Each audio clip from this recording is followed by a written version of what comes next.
Dr. Niemer appears to be uncomfortable around me. Sometimes when I try to talk to him, he just looks at me strangely and turns away.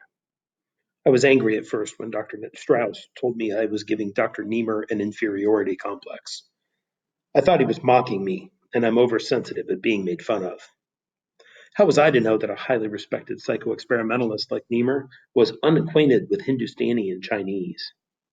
It's absurd when you consider the work that is being done in India and China today in the very field of his study. I asked Dr. Strauss how Niemer could refute Rahajamadi's attack on his method and results if Niemer couldn't even read them in the first place. The strange look on Dr. Strauss's face can mean only one of two things. Either he doesn't want to tell Niemer what they're saying in India, or else, and this worries me, Dr. Strauss doesn't know either. I must be careful to speak and write clearly and simply so that people won't laugh. May 18th. I am very disturbed. I saw Miss Kenyon last night for the first time in over a week.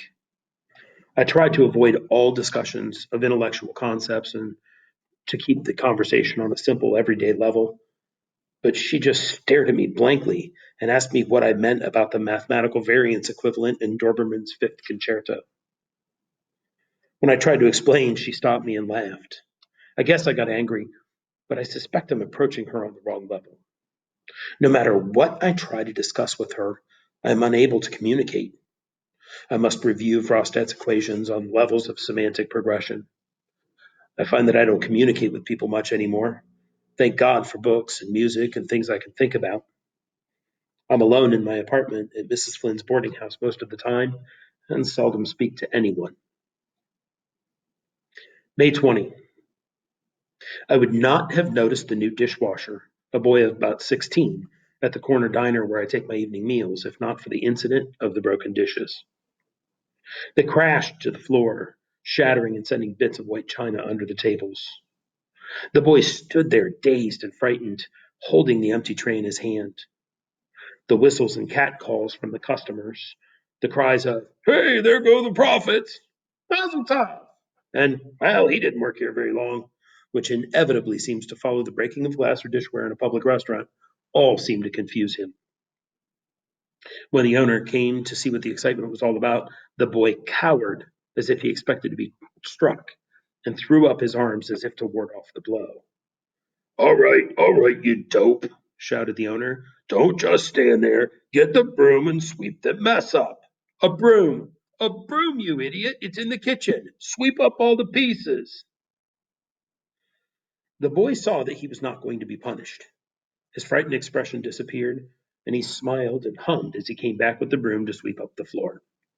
A few of the rowdier customers kept up the remarks, amusing themselves at his expense. "Here, Sonny, over here. There's a nice piece behind you. Come on, do it again." "Hey, he's not so dumb. It's easier to break him than to wash him." As his vacant eyes moved across the crowd of amused onlookers, he slowly mirrored their smiles and finally broke into an uncertain grin at the joke, which he obviously did not understand.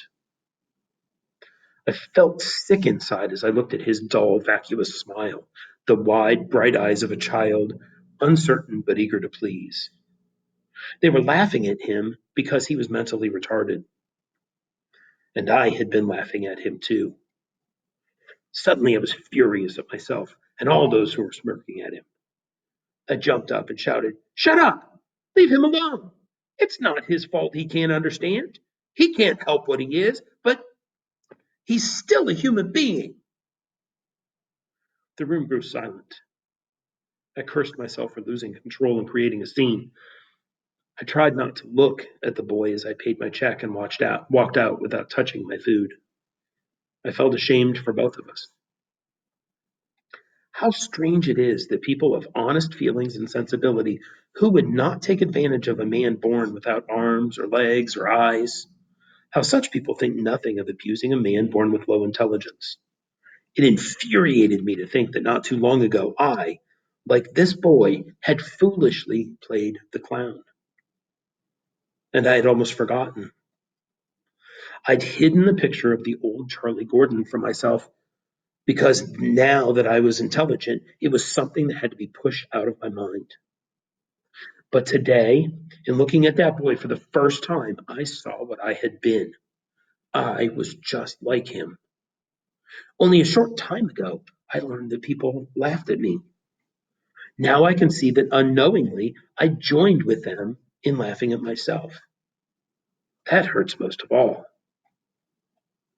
I have often reread my progress reports and seen the illiteracy, the childish naivete, the mind of low intelligence peering from a dark room through a keyhole at the dazzling light outside.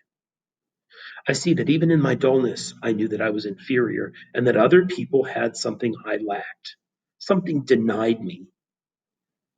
In my mental blindness, I thought that it was somehow connected with the ability to read and write. And I was sure that if I could get those skills, I would automatically have intelligence too. Even a feeble minded man wants to be like other men. A child may not know how to feed itself or what to eat, yet it knows of hunger. Then this is what I was like. I never knew. Even with my gift of intellectual awareness, I never really knew. This day was good for me.